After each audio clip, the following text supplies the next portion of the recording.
আসসালামু আলাইকুম গাইস, আপনাদের সবাইকে স্বাগতম সাবরিনাস মমস পেজে। 14 পহেলা বৈশাখ আমরা সবাই ঘুরতে গেছিলাম, আর ওইখানে অনেকগুলো ভ্যানের ভিতরে অনেক আইটেম নিয়ে বসছিল। তো ওইখান থেকে অনেক কিছুই দেখলাম আমরা। এগুলো সব ছিল 10 টাকা, জানবেন আপনি, সব 10 টাকা ছিল।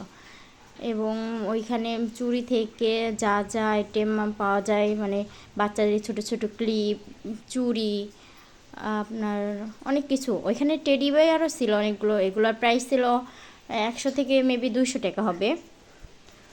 তারপর ঘুরতে ঘুরতে মনে হলো একটু পাঁপড় ভাজা খাই। ওইখানে পাঁপড় ভাজা যে এত ভিড় ছিল, বাবা রে বাবা, মানে উনি ভেজে উঠাইতে পারতাছিল না। পরে আমরা একটু দাঁড়ায় থাকলাম, অনেকক্ষণ দাঁড়ায় থাকা একটু পাঁপড় ভাজা খাইলাম। পাঁপড় ভাজা খাইতে খাইতে আশেপাশে দেখলাম কি একটা ফুলের ভ্যান রয়েছে, ভ্যানের ভিতরে ডেকে ডেকে বিক্রি করতেছে। 1 পিস 20 টাকা, 2 পিস 30 টাকা, বাচ্চালান।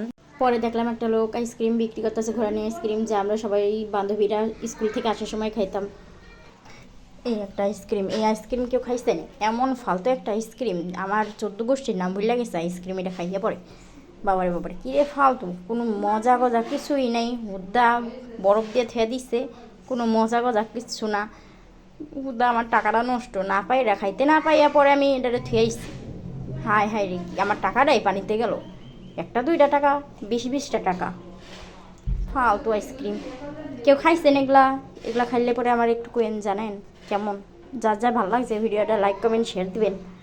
আসসালামু আলাইকুম গাইস।